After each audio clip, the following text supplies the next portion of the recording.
सुप्रभात प्यारे बच्चों। आज हम हिंदी की पुस्तक प्रज्ञा प्रवाह में पाठ 14 पढ़ेंगे। अब पाठ 14 क्या है? एक सारस की कहानी है, तो हम कहानी पढ़ेंगे। एक ऐसा सारस, कैसा? धोखेबाज सारस के बारे में पढ़ेंगे या धोखेबाज सारस की कहानी सुनेंगे। एक समय की बात है, एक तालाब के किनारे एक सारस रहता था। सारस किसको कहते हैं? बगुला होता है ना, उसको सारस रहता था। तालाब में ढेर सारी मछलियां थी। तो सारस क्या खाता है? मछलियां खाता है ना। तो सारस रोज भरपेट मछलियां खाता और मौज करता था। ऐसे ही कई साल बीत गए। सारस बूढ़ा हो गया। अब वह आसानी से मछलियां नहीं पकड़ सकता था। जो हाथ लगती उससे उसकी भूख नहीं मिटती थी। अब वो बूढ़ा हो गया था तो मछलियां पकड़ नहीं पाता था। अब उसको चिंता होने लगी कि इस तरह तो वह भूखा मर जाएगा। उसने एक चाल सोची, उसके मन में विचार आया कि वह तालाब के किनारे मुंह बनाकर खड़ा हो गया। मुंह बनाकर मतलब नाराज सा दिखाकर अपने चेहरे को, और ऐसे खड़ा हो गया। तालाब की मछलियां, मेंढक और केकड़े हैरान थे। तालाब में और भी जानवर होते हैं ना, सारस भी था तो तालाब में और भी जानवर थे, जैसे मछलियां, मेंढक, केकड़े। तो वो हैरान हो गए कि सारस अब मछलियां क्यों नहीं पकड़ता और इतना दुखी क्यों है। एक केकड़े ने उसके पास जाकर पूछा, कहो काका, आज गुमसुम क्यों खड़े हो? मछलियां नहीं पकड़ोगे? सारस ने कहा, क्या करूं भतीजे, बात ही कुछ ऐसी है। मैंने जीवन भर मछलियां खाई हैं। यह सोचकर दुख होता है कि अब जल्दी ही सारी मछलियां मर जाएंगी। ये आइडिया था ना कि कुछ चाल चलनी चाहिए, तो वो चाल चल रहा था। वो कह रहा था कि मुझे बहुत दुख हो रहा है कि मैंने इतनी सारी मछलियां खा ली हैं और तालाब की सारी मछलियां मर जाएंगी। अब केकड़े ने पूछा, क्यों काका, मछलियां क्यों मर जाएंगी? सारस ने कहा, मैंने लोगों को कहते सुना है कि वह इस तालाब में मिट्टी भर देंगे और उस पर खेती करेंगे। यदि उन्होंने ऐसा किया तो एक भी मछली जिंदा नहीं बचेगी। जब मछलियों, केकड़ों और मेंढकों ने सारस की बात सुनी तो वो डर गए। किस किस ने बात सुनी थी? मछलियों ने, केकड़ों ने और मेंढकों ने उसकी बात सुनी और वो डर गए। वे सब मिलकर सारस के पास गए और कहने लगे, काका, यह तो तुमने बहुत बुरी खबर सुनाई। अब इस मुसीबत से बचने का उपाय भी तुमको ही बताना होगा।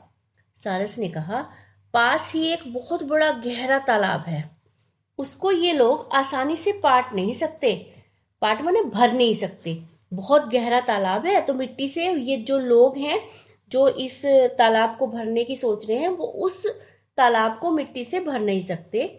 यदि तुम लोग चाहो तो मैं आपको वहां ले जा सकता हूं।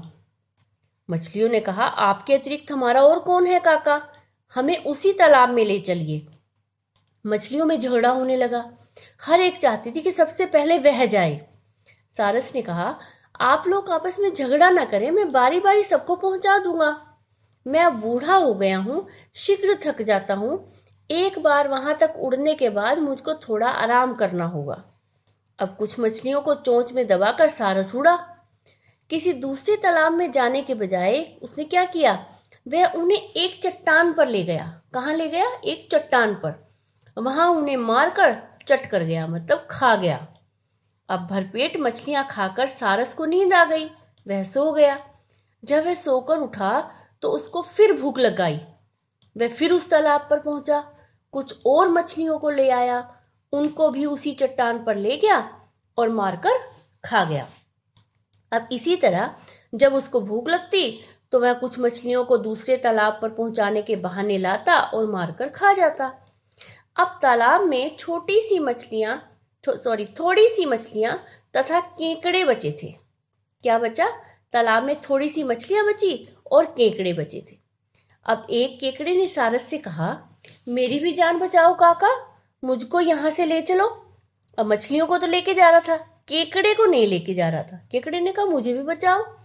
अब सारस ने सोचा, चलो एक दिन केकड़े का ही भोजन किया जाए, मुंह का स्वाद ही बदल जाएगा। मछलियां खाते खाते ऊब गया हूं। तो वह केकड़े को ले उड़ा। मतलब अगले दिन उसने क्या किया, केकड़े को लेकर उड़ने लगा। अब रास्ते में केकड़े को पानी कहीं भी दिखाई नहीं दिया। केकड़ा थोड़ा समझदार था। इतने में उसने देखा कि सारस आगे जाने के बजाय नीचे उतर रहा है। तो केकड़े ने पूछा, काका यहाँ तो पानी कहीं नहीं है, यहाँ क्यों उतर रहे हो? वह तालाब कहाँ है जहां आप मछलियों को लेकर गए थे? अब सारस ने हंसकर कहा, नीचे तो चट्टान देखते हो, मैं आपको भी वहीं लेकर जा रहा हूँ। वहीं सारी मछलियों को भी लेकर गया था। केकड़े को चट्टान साफ दिखाई दे रही थी।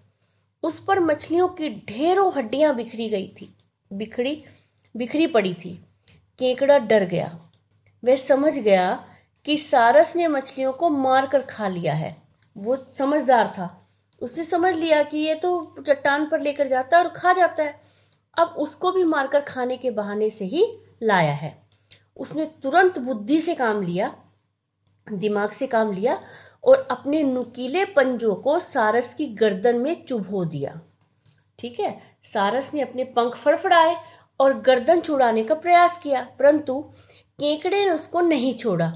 वह अपने पंजे उसकी गर्दन में और चुभाता गया, यहाँ तक कि सारस की गर्दन कट गई और वह जमीन पर गिर पड़ा।